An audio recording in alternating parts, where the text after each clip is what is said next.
The Prime Minister has been forced to face off against angry environmental protesters as he delivered a speech to the Woodford Folk Festival, committing to a referendum on the Indigenous voice to Parliament in 2023. Live to Sky News political reporter Joel Philp now. Joel, talk us through what happened.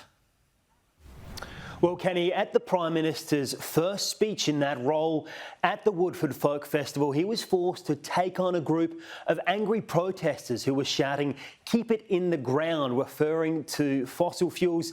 And the Prime Minister took the approach of trying to win over the broader crowd just so he could continue to make his speech.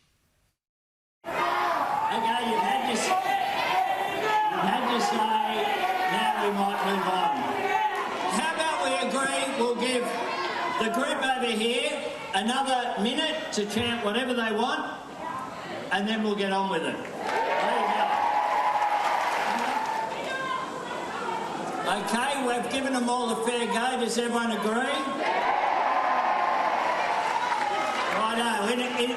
In a democracy, we actually listen to the majority.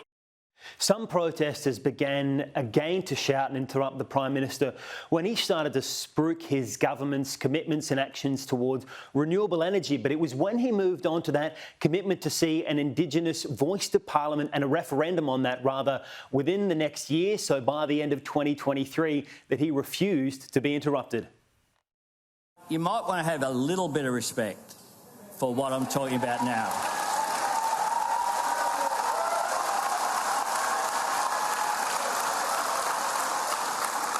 Because you probably won't win support for your agenda by yelling out and interrupting, talking about constitutional recognition for First Nations people in this audience. Now, I respect everyone's right to make their own decision on the referendum, but I encourage Australians to consider the generous and gracious request from First Nations people themselves.